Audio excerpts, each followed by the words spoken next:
nè na chỉ con chim này thế chả cho con cứ mong nè na thế chứ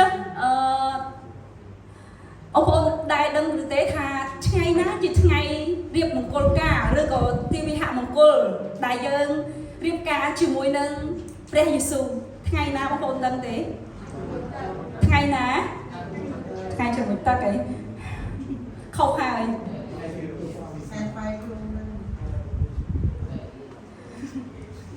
ngày rùa ngàyในngày bò được sốt từ chỉ ngày mùng côn ca rồi bỏ dương hay nông trọ không đây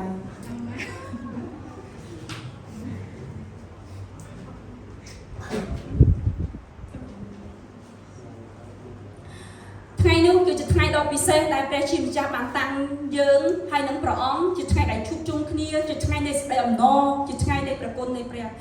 อัตบดได้บอกโอมบานอันมุนนี้คือบอกสลายอัมพีแต่เพียบในไงบริสุทธิ์ได้จิตไงชุบเลี้ยงได้แปรชิมจ้าเตรียมนำตัวบอกโอมรัวนี้หมกนงดมหนักบริสุทธิ์ในพงเปรี้ยพงได้หากแต่ในทีปีนู้ไงได้แปรชิมจ้านำตัวบอกโอมรัวนี้เติมนงแล้วก็ทางซูพงได้ในขนมเปรี้ยของปีวิบารณะจมพูดเราประมวลคอประมปีสมบัติอันจุ่มขึ้นเนี่ยโจเอาเยิ้มเอาสบายให้เรียงร้างเตียงควายเสียไรเอาดอตรงจบบัดบานมันโกนในโกนเชียงหายแพทย์เรียนตรงต่อบานเรียบครูนจิตสระจิตไงในสิ่งใดอ่ำนอจิตไงในเรียบทีวิหะมันโกนโกนเชียงหายนึงโกนกระหม่อมระบบพงแปรของใดแปรจิมจ้าบานห้าวยังรอกนี้ทาเชียโกนกระหม่อมระบบพงแปรของใดตัวชายhai ban chia មានសំណួរមួយសួរថាតើថ្ងៃអាទិត្យឬក៏ថ្ងៃបរិសុទ្ធនោះគឺជាថ្ងៃអ្វីថ្ងៃនៃជ័យជំនះថ្ងៃនៃក្តីអំណរថ្ងៃនៃការរៀបមង្គលការឬថ្ងៃនៃការជប់លៀងផងដែរនេះគឺជាព្រះハរតីផងព្រះដែលជុំយើងដែលហៅយើងឲ្យមកថ្វាយបង្គំព្រះអង្គនៅថ្ងៃបរិសុទ្ធប៉ុន្តែគ្រិស្តបរិស័ទសប្តាហ៍ថ្ងៃអាទិត្យគឺជាថ្ងៃដែលធំធប់ជាថ្ងៃដែលអត់ចង់ជួបព្រះអង្គជាថ្ងៃដែលអត់មានអំណរជាថ្ងៃដែលអត់ចង់ចូលទៅកាន់ព្រះនោះឡើយប៉ុន្តែព្រះハរតីព្រះអង្គសម្រាប់ថ្ងៃបរិសុទ្ធគឺជាថ្ងៃដ៏វិសេសខ្លាំងមែនទែនដែលយើងត្រូវមានអំណរដែលយើងត្រូវមានរៀបការជប់លៀងដ៏អស្ចារ្យមួយដើម្បីស្វាគមន៍កូនរបស់ផងព្រះមកក្នុងព្រះហស្ថនៃព្រះអង្គមកក្នុងរង្វង់ដៃនៃកូនជាមផងដែរនៃកូនកំឡោះផងដែរដូច្នេះបងប្អូនរាល់គ្នាដែលពីមុនយើងគិតថាថ្ងៃអាទិត្យថ្ងៃធម្មតារបស់ខ្ញុំឬក៏ថ្ងៃអាទិត្យជាថ្ងៃដែលខ្ញុំទៅធ្វើអ្វីផ្សេងឬក៏ជាថ្ងៃដែលខ្ញុំគ្រាន់តែចូលមកឲ្យតែផុតមួយអាទិត្យហើយទៅប៉ុន្តែការគិតដូច្នេះនោះមិនត្រឹមត្រូវនោះឡើយបងប្អូនចំពោះព្រះវត្តមាននៃព្រះថ្ងៃបរិសុទ្ធនោះគឺជាថ្ងៃរៀបមង្គលការរបស់យើងហើយនឹងព្រះអង្គដែលព្រះអង្គរំភើបដែលព្រះអង្គសពព្រះハរតីដែលព្រះជាម្ចាស់ត្រៀមក្នុងការដែលចូលក្នុងការដែលជួបដល់យើងរាល់គ្នាឲ្យយើងចូលមកកាន់ព្រះអង្គដែរសំណួរមានពីរដែលយើងត្រូវដែលនឹងសួរក្នុងការដែលចែកចាយព្រះបន្ទូលថ្ងៃនេះទី1តើថ្ងៃបរិសុទ្ធព្រះបានត្រៀមអ្វីខ្លះសម្រាប់យើងហើយទី2នោះតើព្រះハរតីព្រះសម្រាប់ថ្ងៃបរិសុទ្ធនោះតើព្រះハរតីព្រះអង្គយ៉ាងដូចម្តេចដែរទី1យើងមើលឃើញអំពីអត្ថបទដែលបងប្អូនបានអានគឺកូនពៅវង្វេងដែលគាត់បានយកទ្រព្យសម្បត្តិរបស់ឪពុកជាគេមរតកដែលឪពុកនឹងចែកឲ្យដល់កូនយកទៅកំ ផ្លាញប៉ុន្តែពេលដែលចាយអស់ពេលដែលកំ ផ្លាញអស់ហើយកូននឹកសំណោះនឹកស្ដាយខ្លួនហើយត្រឡប់មកកាន់ឪពុកវិញផងដែរនៅក្នុងខ20ក្នុងព្រះបន្ទូលបានប្រាប់ថាឪពុករងចាំកូនពីចម្ងាយហើយរត់មកអោបដល់កូនផងដែរនេះគឺជាព្រះハរតីរបស់ផងព្រះដែលរងចាំបងប្អូនរាល់គ្នាមកថ្វាយបង្គំដល់ព្រះអង្គគឺជាថ្ងៃរៀបមង្គលការជាថ្ងៃដែលអបអរសាទរជាថ្ងៃដែលព្រះជាម្ចាស់រងចាំបងប្អូនឲ្យចូលមកក្នុងការដែលជួបព្រះអង្គក្នុងការដែលចូលមកថ្វាយបង្គំដល់ព្រះអង្គផងដែរព្រះជាម្ចាស់ទន្ទឹងមើលផ្លូវមិនមែនតែអ្នកគ្រូរៀនណាមិនមែនតែអ្នកគ្រូ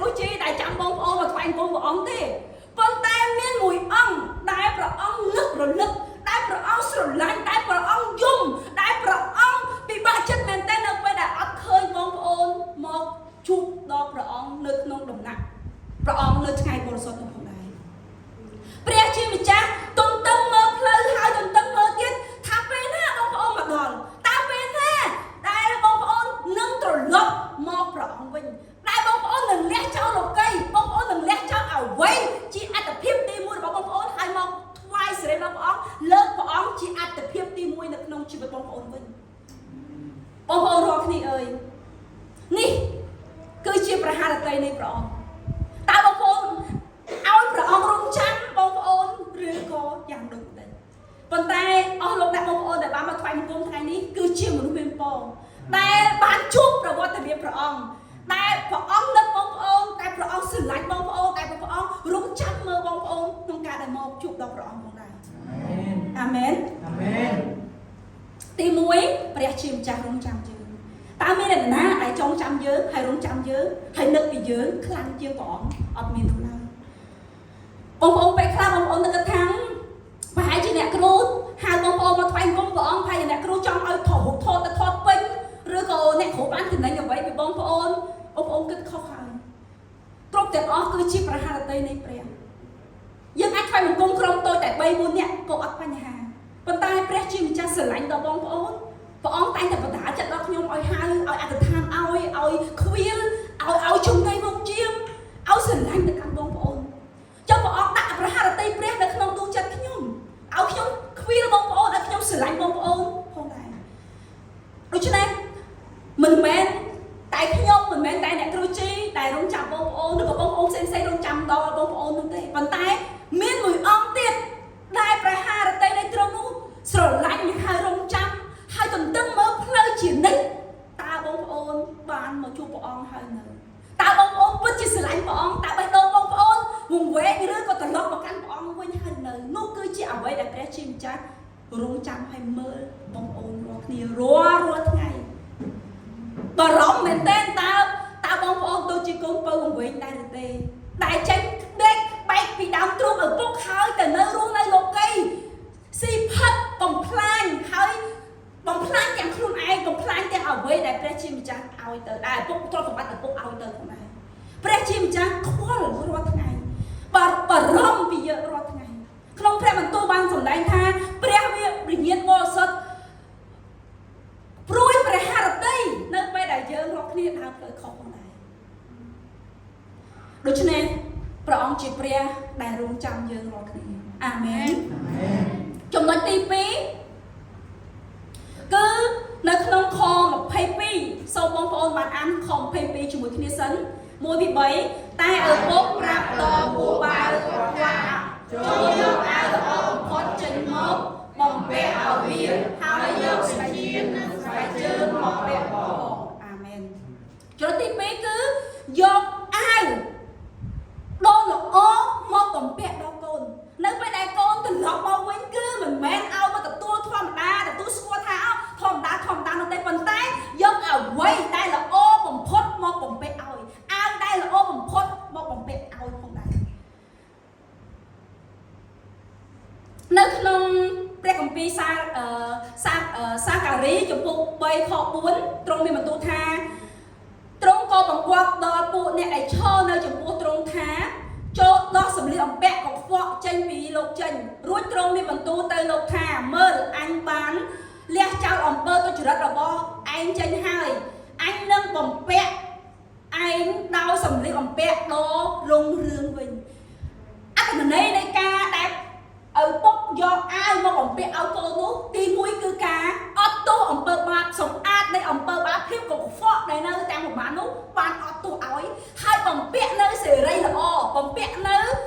អ្វីមួយដែលជំនួសនៅភាពកខ្វក់នោះមកកាន់ជីវិតផងគាត់ផងដែរឯនៅក្នុងព្រះគម្ពីរម៉ាថាយចំពុក22ខ11 12ព្រះគម្ពីរម៉ាថាយបានចែងដូចនេះថាមានស្ដេចមួយអង្គរៀបទេវហមង្គលដល់ព្រះរាជបុត្រាហើយចិញ្ចើមភ្ញៀវយកមកបរិភោគប៉ុន្តែនៅពេលដែលពួកមហាក្លិនទៅចិញ្ចើមភ្ញៀវអត់មកនោះទេដូច្នេះស្ដេចខំមែនទែនស្ដេចថាចូលឯងទៅផ្លូវប្រសពអញ្ជើញមនុស្សណាក៏ដោយដែលជួបប្រទះអ្នកតាមផ្លូវប្រសពនោះឲ្យគេមកបរិភោគប៉ុន្តែនៅពេលដែលអង្គុយបរិភោគនោះមានមនុស្សម្នាក់ដែលអត់ពាក់អាវផាយស្ដេចក៏ទៅសួរដល់ភ្ញៀវថាហេតុអីបានជាអ្នកអត់ពាក់អាវផាយពេលនោះម្នាក់នោះអត់មានពាក្យអ្វីតវ៉ាជាមួយនឹងស្ដេចឡើយហើយស្ដេចក៏បានយកគាត់ចេញក៏ដែរអាវផាយនោះគឺជាអ្វីគឺជាព្រះយេស៊ូវគ្រីស្ទផងដែរនៅពេលដែលយើងជីវិតផងយើងក៏ខ្វក់ពេញដោយអំពើបាបនៅថ្ងៃចុងក្រោយនៅ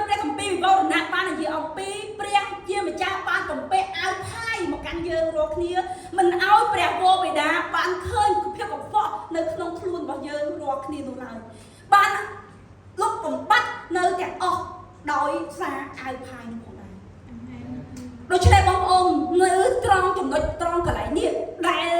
ឪពុកយកអាវទៅបំពាក់ឲ្យកូននោះគឺអំណាចត្រឡប់ឲ្យកូនវិញបំពាក់ដោយសេរីរុងរឿងហើយបើយើងសម្រេចយើងរាល់គ្នាវិញគឺ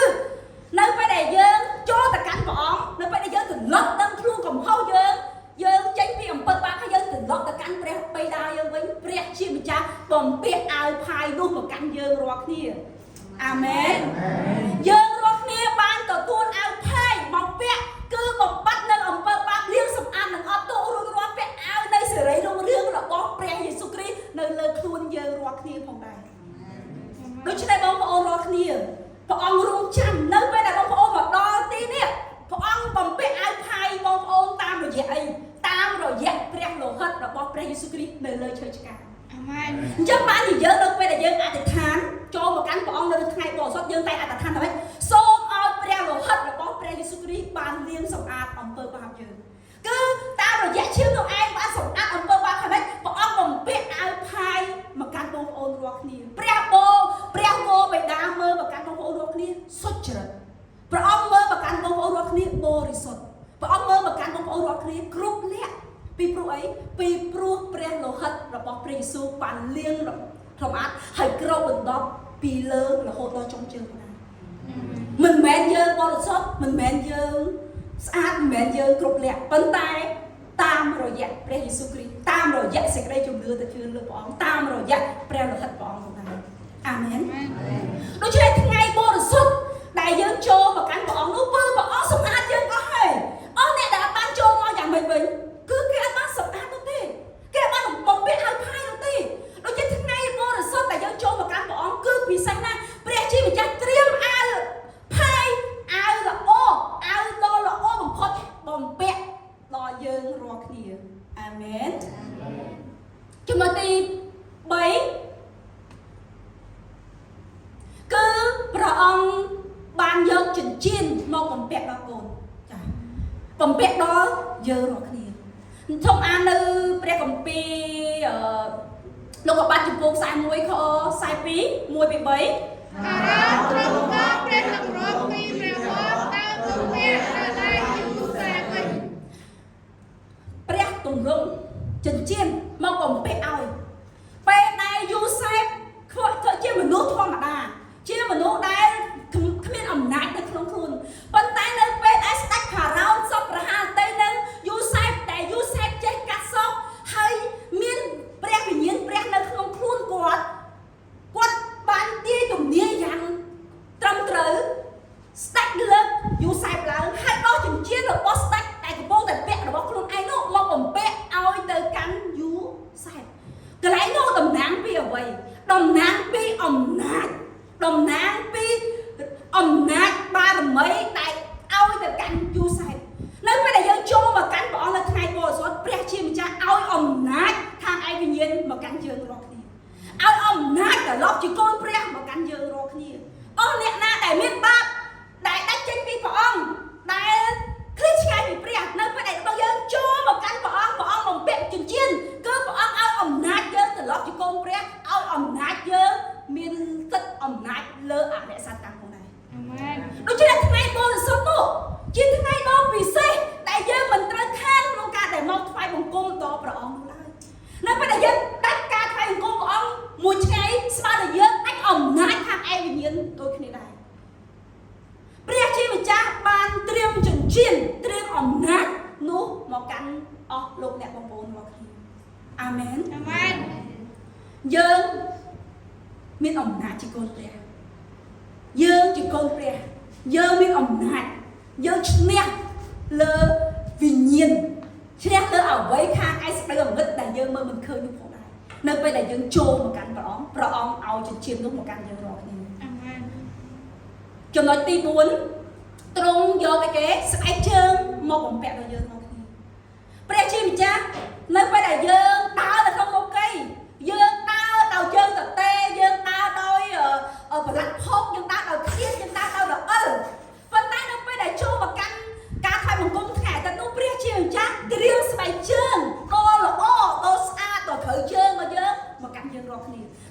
ជើងនោះតំណាងពីអ្វីនៅក្នុងព្រះគម្ពីរអេផេសូននិយាយអំពីការពាក់ស្បែកជើងថ្មីគឺស្បែកជើងនៃសេចក្តីពិតស្បែកជើងនៃដំណឹងល្អពីមុនយើងដើរតាមសាច់ឈាមយើងធ្វើតាមចិត្តខ្លួនឯងយើងភ្លាត់យើងរអើយើងដើរតាមចិត្តរបស់យើងប៉ុន្តែនៅពេលដែលយើងចូលមកកាន់ព្រះអង្គនៅថ្ងៃបរិសុទ្ធនោះព្រះជាម្ចាស់ឲ្យស្បែកជើងមកកាន់យើងស្បែកជើងនៃសេចក្តីពិតស្បែកជើងនៃដំណឹងល្អផងដែរអាមែនយើងទៅដល់ទីណាយើងជាសេរីល្អយើងជាដំណឹងល្អហើយយើងបានទទួលសេចក្តីពិតយកមកដាក់នៅក្នុងខ្លួនរបស់យើងរាល់គ្នាអាមែនហើយដំណឹងល្អមួយទៀតនោះគឺយើងមានសិទ្ធិក្នុងប្រកាសដំណឹងល្អទៅកាន់អ្នកដទៃយើងខ្លាចតែប៉ុតយើងថាយើងខ្លាចក្នុងការប្រកាសដំណឹងល្អប៉ុន្តែបងប្អូនអត់ដឹងអាចក៏បានព្រះជាម្ចាស់ឲ្យស្បែកជើងមកកាន់យើងនោះគឺឲ្យអំណាចក្នុងការប្រកាសដំណឹងល្អអរិយសាតាំងដែលនៅក្នុងខ្លួនអ្នកដែលយើងផ្សាយនោះវានឹងចេញទៅនៅពេលដែលជួបយើងនៅពេលដែលយើងទៅដល់វានឹងរត់ហាក់ដៃផាជើងផងដែរពីព្រោះយើងមានអំណាចនៃដំណឹងល្អនៅខ្លួននៅក្បែរជើងយើងក្នុងការដើរចេញទៅផងដែរក៏ប៉ុន្តែយើងខ្លាចក៏ប៉ុន្តែយើងអត់ស្គាល់អំណាចមួយដែលព្រះជាម្ចាស់ឲ្យមកកាន់យើងគឺអំណាចនៃដំណឹងល្អក្នុងដែលយើងចេញទៅអាមែនដូច្នេះអស់លោកអ្នកបងប្អូនអើយត្រូវពាក់ស្បែកជើងនោះជាប្រចាំតែយើងមានអំណាចអរិយសត្វតាំងខ្លាចយើងពេញដោយសេរីល្អយើងស្គាល់សេចក្តីពិតនៅជាមួយយើងអត់នៅក្នុងការអកុហកក្នុងការដែលបោកបញ្ឆោតឬក៏អ្វីទៅឡើយប៉ុន្តែនៅពេលដែលយើងបានស្បែកជើងរបស់ព្រះអង្គមកពាក់អាម៉េចជីវិតយើងថ្លៃថ្នូរជីវិតយើងផ្លាស់ប្រែជីវិតយើងជាកូនព្រះពិតប្រាកដផងដែរហាឡេលូយ៉ាដូច្នេះសូមឲ្យជីវិតផងយើងរាល់គ្នា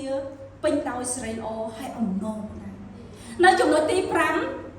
គឺព្រះជាម្ចាស់ជប់លៀងចាជប់លៀងអបអរសាទរកូនរបស់ព្រះអង្គខ្ញុំនឹងអានជូននៅក្នុងខ23 24ចូលយកកូនគោដែលបំពន់មកសម្លាប់ចុះហើយនឹងបរិភោគឲ្យសប្បាយចិត្តត្បិតកូនអញបានស្លាប់ឥឡូវរស់ឡើងវិញក៏បាត់ទៅហើយបានឃើញមកវិញនោះគេក៏បរិភោគសប្បាយទាំងអស់គ្នាទៅហាឡេលូយ៉ានៅពេលដែលកូនបាត់ទៅយូរហើយឪពុកពេលឃើញកូនត្រឡប់មកវិញយកគោបំពន់កូនល្អយកសម្លៀកបំពាក់យកចិញ្ចៀនយកស្បែកជើងយកអស់ហើយជប់លៀងនៅក្នុងព្រះបន្ទូលប្រាប់ថាពេលកូនប្រុសច្បងមកដល់មានលឺសំឡេងរបាំភ្លេងហើយតាំងរៀបចំផ្ទះឲ្យស្អាតហើយមិនគេមានក្រុមភ្លេងមានក្រុមរបាំមានអាហារគ្រប់គ្រាន់ដើម្បីអបអរសាទរផងដែរបងប្អូនរាល់គ្នាពេលដែលយើងចូលមកកាន់ព្រះអង្គត្រៀមទទួលយើងយ៉ាងពិសេសព្រះអង្គអូសប្បាយមែនទែនព្រះអង្គមានអំណរខ្លាំងមែនទែនអញ្ចឹងបានជាថ្ងៃដែលយើងចូលមកកាន់ព្រះអង្គចិត្តរបស់យើងត្រូវត្រៀមចូលទៅក្នុងពិធីជប់លៀងជាមួយព្រះអង្គចូលមកកាន់ការថ្វាយបង្គំរាល់សប្តាហ៍យើងត្រូវមានអំណរយើងត្រូវដកទុកបញ្ហាអ្វីផ្សេងដោះចោលហើយយើងមើលទៅកាន់ព្រះអង្គដោយសេចក្តីអំណរព្រះជាម្ចាស់សពព្រះハរតីឲ្យយើងរាល់គ្នាចូលទៅកាន់ពិធីជប់លៀងហាឡេលូយ៉ាអាមែនបងប្អូនរាល់គ្នាពេលដែលយើងទៅនឹងទីមង្គលការមង្គលការរបស់អ្នកណាម្នាក់ពេលយើងពិបាកនៅផ្ទះកំពុងឆ្លោះគ្នាក៏ដោយប៉ុន្តែពេលយើងទៅដល់ទីមង្គលការគេសុបាយនិយាយយើងស្រស់ស្រាយតាមនឹងអត់ស្រស់ស្រាយយើងភ្លេចអាទុកលំបាកយើងអស់លើយើងlạiញឹមមួយគេព្រោះគេមានអំណរមែនតើដូចគ្នាដែរមិនមែនគ្រប់គ្នាសុទ្ធតែអំណរមិនមែនគ្រប់គ្នាសុទ្ធតែសុបាយហើយរីករាយរហូតទេប៉ុន្តែនៅពេលដែលចូលមកដល់ក្នុងដំណាក់ព្រះអង្គកន្លែងដែលយើងជួបព្រះកន្លែងដែលយើងត្រូវមានអំណរយើងត្រូវតែមានអំណរផងដែរហើយយើងត្រូវត្រឡប់លេះចោលអ្វីដែលនៅផ្ទះយើងដែលនៅសាច់ឈាមយើងដែលនៅក្នុងកណ្ដិតយើងចោលហើយយើងសម្លឹងទៅកាន់សេចក្តីអំណរដែលព្រះជាម្ចាស់ឲ្យមកកាន់យើងនៅថ្ងៃបរិសុទ្ធផងដែរ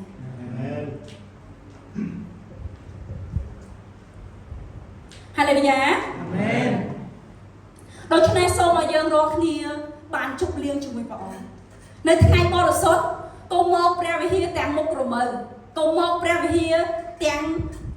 មួម៉ងនៅក្នុងចិត្តប៉ុន្តែចូលទម្លាក់ទាំងអស់ហើយរីករាយអំណរដោយខ្ញុំបានជួបប្រវត្តិមានព្រះ ខ្ញុំបានជួបពួកបរិសុទ្ធរបស់ព្រះគ្រប់គ្នាដែលនៅទីនេះសិតតែជាពួកបរិសុទ្ធរបស់ព្រះអង្គអាមែនគឺជាអ្នកដែលមានចំណែកនៃនគរឋានសួគ៌ដែលយើងត្រូវអបអរជាមួយគ្នាផងដែរអាមែនរាល់ថ្ងៃពេលដែលយើងចូលមកក្នុងដំណាក់ព្រះអង្គគឺជាគំរូនៃនគរឋានសួគ៌ផងដែរយើងអត់ទាន់បានទៅដល់ឋានសួគ៌នៅឡើយទេបងប្អូនប៉ុន្តែពេលម៉ោងថ្វាយបង្គំព្រះគឺជាម៉ោងដែលយើងជួបព្រះអង្គគឺជាពេលវេលាដែលយើងមានបទពិសោធន៍នៃនគរឋានសួគ៌ផងដែរអាមែនដូច្នេះហើយបានជាយើងត្រូវមានអំណរត្រូវរីករាយត្រូវសាទរជប់លៀងជាមួយនឹងព្រះអង្គម្ចាស់ផងដែរហាឡេលូយ៉ាអាមែនអរគុណដល់លោកគ្រូសារ៉ាត់គាត់តែងតែមកបង្កើតបរិយាកាសមុនថ្វាយបង្គំព្រះអង្គគាត់ឲ្យយើងញញឹមច្រើនហើយទោះបីបងប្អូនខ្លះមកកំមើគាត់ថាអត់ទេត្រូវតែញញឹមយើងញញឹមបាទអរគុណពីព្រោះគឺជាពេលវេលាដែលយើងត្រូវមានអំណរហាឡេលូយ៉ាអាមែនសូមបានគេទៅខាងក្រោយហើយប្រាប់ដល់គ្នាថាត្រូវតែមានអំណរហើយរីករាយឡើងអាមែនអាមែនពីព្រោះគឺជាថ្ងៃដែលព្រះជាម្ចាស់ជប់លៀងដល់ទួយើងគឺជាថ្ងៃដែលកូនជៀមនិងកូនក្រមុំរៀបពិធីមង្គលការជាមួយគ្នាផងដែរអាមែនយើងមានអំណរមែនតែយើងត្រៀមចិត្តពីផ្ទះមកថាអូខ្ញុំបានជួបព្រះវត្តមានព្រះអង្គអូខ្ញុំបានលើកព្រះសូរសៀងព្រះអង្គអូខ្ញុំបានទៅសារដំណើរព្រះឬក៏ខ្ញុំបានបម្រើព្រះអង្គខ្ញុំមានអំណរមែនទេហាឡេលូយ៉ាអស់លោកអ្នកដែលបងប្អូនដែលមានចិត្តត្រៀមចូលមកកាន់ព្រះអង្គយ៉ាងនេះព្រះជាម្ចាស់សពព្រះハតីហើយព្រះអង្គនឹងប្រទានពរផងដែរសូមកុំឲ្យថ្ងៃអាទិត្យគឺជាថ្ងៃដែលធុញសូមកុំឲ្យថ្ងៃអាទិត្យគឺជាថ្ងៃដែលខ្ញុំចង់រត់គេចមកព្រះវិហារប៉ុន្តែជាថ្ងៃដែលខ្ញុំរងចាំយូរមែនតើល្មមតែមកដល់ថ្ងៃអាទិត្យហាឡេលូយ៉ាអាមែន6ថ្ងៃយូរដល់ថ្ងៃអាទិត្យមកអត់ព្រមដល់សោះខ្ញុំចាំយូរអានទៅ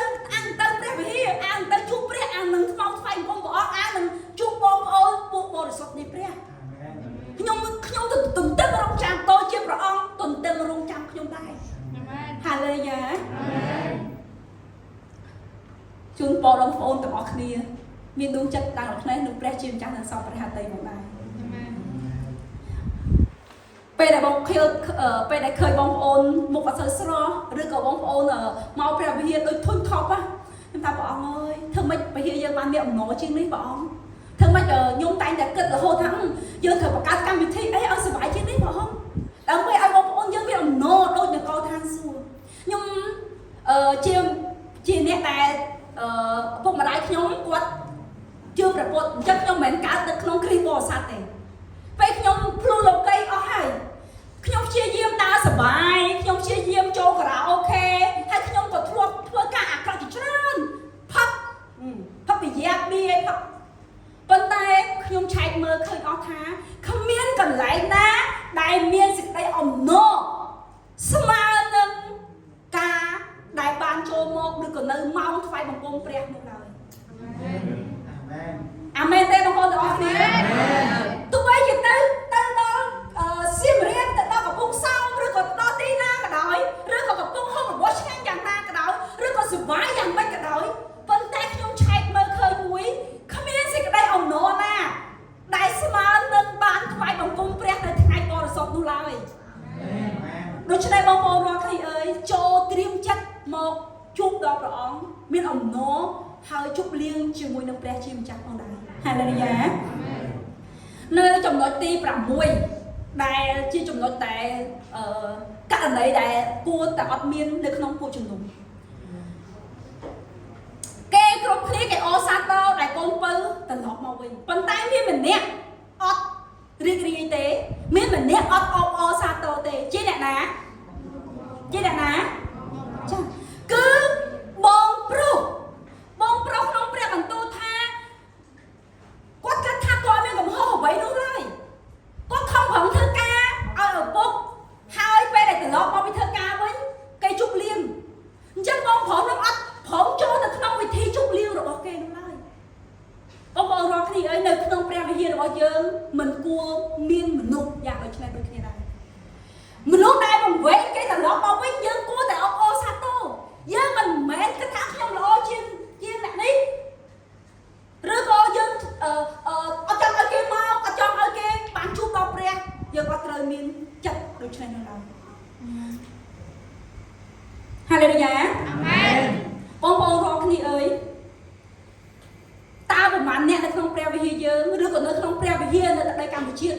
បូរមនុស្សយ៉ាងដូចនេះ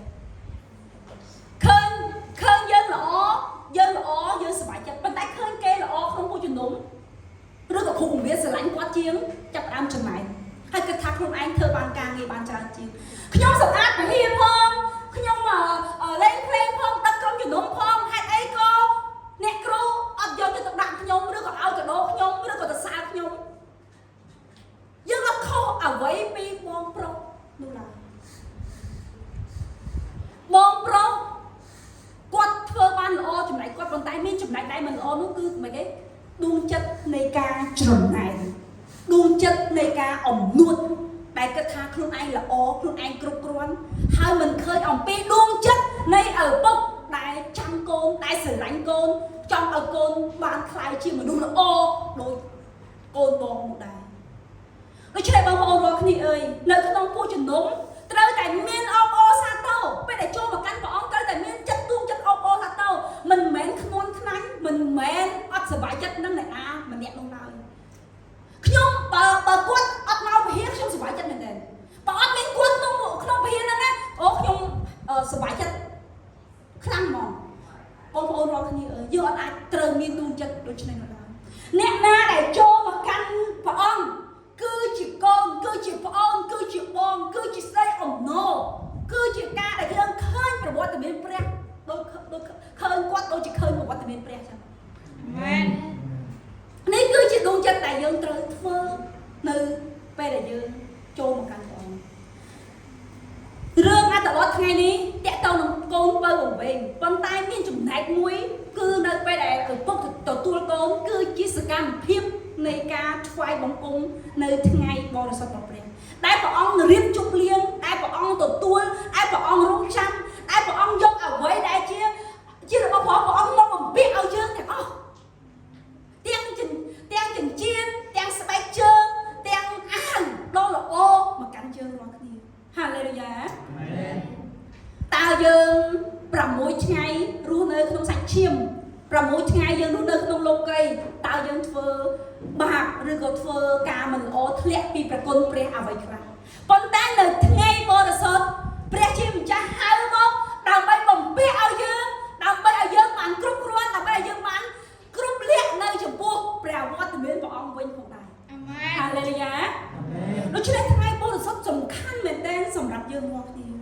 គឺជាពេលវេលាដែលយើងទទួលព្រះគុណព្រះទទួលកម្លាំងពីព្រះអង្គទទួលអំណាចពីព្រះអង្គហើយទទួលសិទ្ធិជាកូនព្រះអង្គគ្រប់គ្រាន់វិញផងដែរអាមែនព្រះវិហារគឺជាកន្លែងដែលទទួលការព្យាបាលមិនមែនជាកន្លែងដែលវាយប្រហារហើយបំបាក់បំបែកនោះឡើយនៅក្នុងព្រះគម្ពីរទំនុកកាលស្ដេចដាវីតថាម៉េចទ្រង់កែប្រលឹងខ្ញុំឡើងវិញទ្រង់នាំខ្ញុំទៅតាមផ្លូវសុចរិតដោយយល់ដល់ព្រះនាមទ្រង់កែប្រលឹងបងប្រុសវង្វេងបងប្រុសដាច់ចេញពីព្រះបងប្រុសឈ្មោះនឹងលោកីបងប្រុសវួរនឹងទ្រព្យសម្បត្តិពេលត្រឡប់មកវិញគឺជាកន្លែងដែលកែប្រលឹងវិញ្ញាណត្រឡប់មកវិញគឺជាស្ដីអំណរដែលត្រូវការព្យាបាលប៉ុន្តែមិនមែនជាពេលវេលាវាយប្រហារមិនមែនជាពេលវេលាដែលស្អប់គ្នានោះឡើយដូច្នេះអស់លោកអ្នកបងប្អូនអើយពេលដែលបងប្អូនចូលមកដល់ទីនេះម៉ោងថ្វាយគុំព្រះអង្គត្រូវចាំថាខ្ញុំត្រូវទទួលការព្យាបាលមិត្តភក្តិខ្ញុំបងប្អូនខ្ញុំដែលមកទីនេះក៏ពួកគាត់ត្រូវទទួលការព្យាបាលពីព្រះអង្គដែរដូច្នេះយើងលើកទឹកចិត្តគាត់យើងកំសាន្តចិត្តគាត់យើងអធិដ្ឋានសម្រាប់គាត់ឲ្យព្រះព្យាបាលនិងកែប្រលឹងវិញ្ញាណគាត់ឲ្យត្រឹមត្រូវតាមព្រះហឫទ័យហើយនឹងព្រះបន្ទូលព្រះវិញមិនមែនជាពេលវេលាដែលពេកដាក់គ្នាស្អប់ដាក់គ្នាមើលងាយគ្នាសន្លឹមមើលសន្លឹមលើក្រោមហើយយើងដាក់បន្ទុកទៅកាន់បងប្អូនយើងនោះឡើយហាឡេលូយ៉ាដូច្នេះព្រះវិហារការថ្វាយបង្គំព្រះអង្គគឺជាសេចក្តីសុខសាន្តគឺជាការព្យាបាលគឺជាសេចក្តីអំណរគឺជាព្រះពរគឺជាព្រះគុណដែលយើងត្រូវទទួលពីប្រវត្តិមានព្រះអង្គផងដែរអាមែនបងប្អូនរាល់គ្នាអ្នកដែលបានថ្វាយបង្គំព្រះអង្គថ្ងៃអាទិត្យហើយនឹងអ្នកដែលអត់បានថ្វាយបង្គំព្រះអង្គថ្ងៃអាទិត្យវិញ្ញាណគាត់ខុសគ្នាមិនដែរជាមួយនឹងវិញ្ញាណយើងវិញ្ញាណយើងត្រូវបានស្ដារឡើងវិញ្ញាណយើងត្រូវមានអំណាចព្រះអង្គឲ្យសិទ្ធិអំណាចនៃដំណឹងល្អសិទ្ធិអំណាចនៃឈ្នះដល់លោកីប៉ុន្តែបងប្អូនដែលអត់បានមកថ្វាយបង្គំថ្ងៃអាទិត្យគឺខុសពីគ្នាទោះបីគាត់ជឿព្រះអង្គក៏ដោយគាត់ថ្វាយបង្គំថ្ងៃសុក្រក៏ដោយមិនត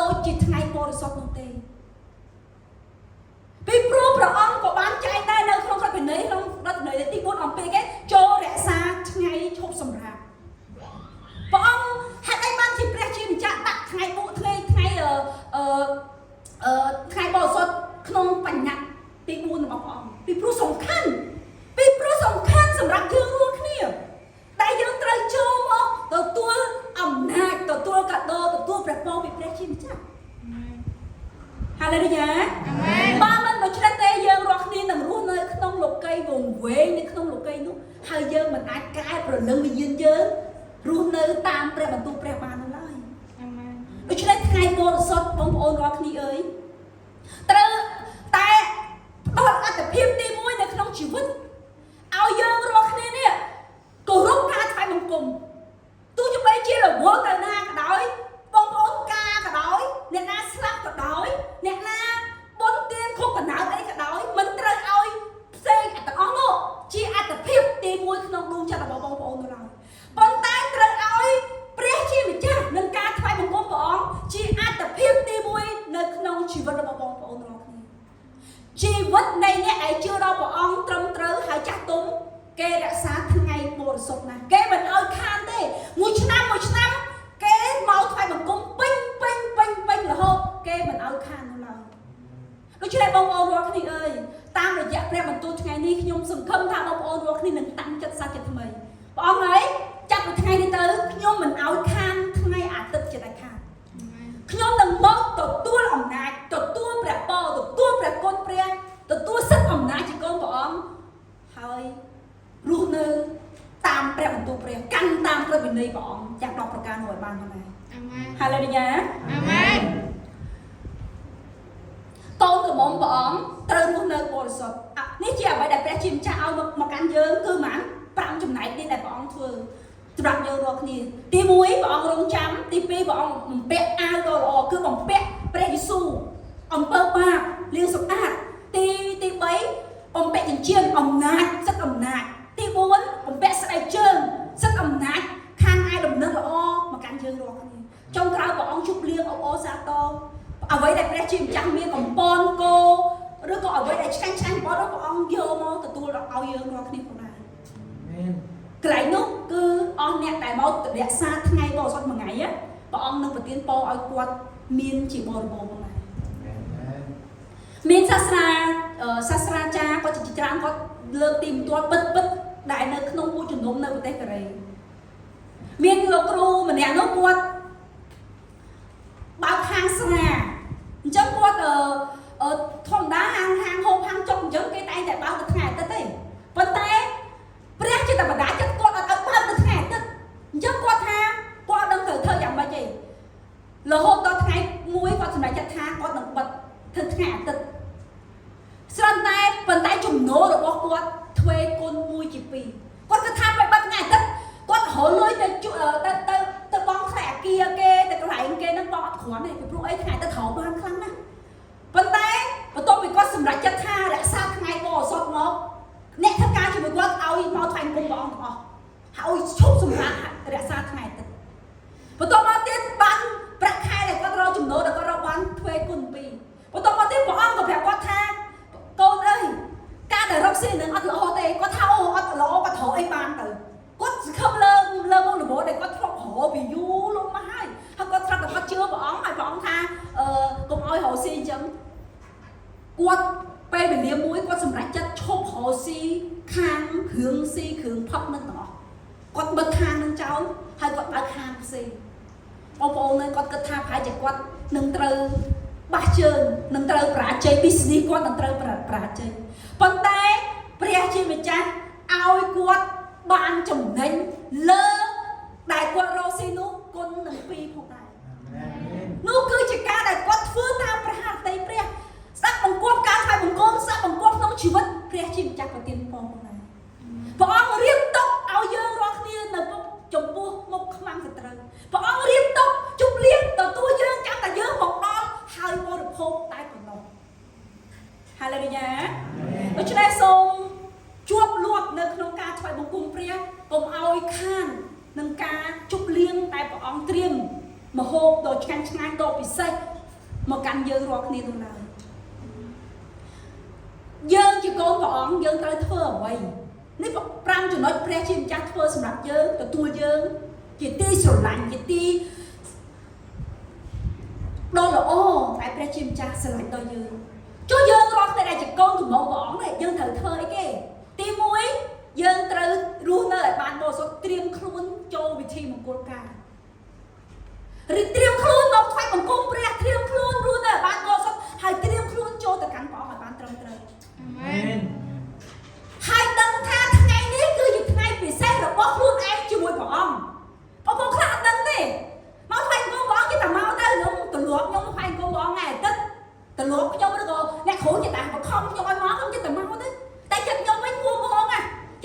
សបាយសោះក្នុងការដែរមកថ្វាយគុំបងប្អូនរាល់គ្នាអើយសូមឲ្យដឹងថាថ្ងៃនេះជាថ្ងៃពិសេសរបស់ខ្លួនឯងហើយនឹងព្រះហាឡេលូយ៉ាអាមែនមិនមែនថ្ងៃរបស់អ្នកផ្សេងមិនមែនថ្ងៃរបស់ស្រាប់គ្រៀងមិនមែនថ្ងៃរបស់ម៉ាក់ខ្ញុំមិនមែនថ្ងៃរបស់អ្នកគ្រូរៀនណាអ្នកគ្រូជីប៉ុន្តែថ្ងៃរបស់ខ្ញុំហើយនឹងព្រះហាឡេលូយ៉ាអាមែនបងប្អូនពេលយើងរៀបមង្គលការខ្ញុំសួរបងប្អូនមួយតើគេធៀមខ្លួនច្រើនអត់បើកូនស្រីវិញខ្ញុំគិតថាគាត់ត្រូវធ្វើកញ្ចក់ត្រូវធ្វើសក់លាបលេ2 3ខែមុនឲ្យសសួរអ្នកគ្រូហ្វុងលោកគ្រូអ្នកគ្រូហ្វុងហើយលោកគ្រូលាបទៅរៀបការហើយបាន1ខែ2ខែសួរគាត់បាត់ទៅហើយត្រៀមអីខ្លះហើយញៀវផងអីផងហើយរៀបចំខ្លួនជាច្រើនដូច្នេះដើម្បីតែមួយថ្ងៃលះបង់កម្លាំងកាយចិត្តជាច្រើនខែលុយយ៉ាងទ្រព្យសម្បត្តិជាច្រើនខែដើម្បីតែមួយថ្ងៃនោះទេត្រូវទេបងប្អូនទាំងអស់គ្នាដូច្នេះថ្ងៃអាទិត្យនឹងក៏ដូចគ្នាដែរត្រៀមជាច្រើនដើម្បីទៅថ្វាយបង្គំព្រះអង្គនៅថ្ងៃអាទិត្យនោះពីព្រោះជាថ្ងៃដែលខ្ញុំនឹងរៀបពិធីមង្គលការជាមួយនឹងកូនជាមជាមួយនឹងព្រះយេស៊ូវត្រៀមចិត្តត្រៀមឲ្យមកជួបក្នុងសេចក្តីជំនឿត្រៀមព្រះបន្ទូលត្រៀមដួងចិត្តត្រៀមក្តីស្រឡាញ់ត្រៀមខ្លួនត្រៀមខោអាវត្រៀមដង្វាយត្រៀមគូក្បាលឲ្យស្រឡះស្អាតអំណយកទៅកាន់ព្រះមិនមែនដាក់ស្មុកចាំចាក់ស្មុកដល់ក្នុងលើគូក្បាលឲ្យចូលទៅកាន់ព្រះអង្គនោះដែរហាឡេលូយ៉ាសូមបងប្អូនដឹងថាថ្ងៃនេះគឺជាថ្ងៃពិសេសហើយត្រៀមចូលពិធីមង្គលការជាមួយព្រះយេស៊ូវគ្រីស្ទអាមែនសូមព្រះប្រទានពរឲ្យដឹងឲ្យយើងរាល់គ្នាបានជាកូនក្រមុំដ៏គ្រប់លក្ខជាកូនក្រមុំដែលស័ក្តិសមជាមួយនឹងកូនកំឡោះជាមួយនឹងព្រះយេស៊ូវគ្រីស្ទ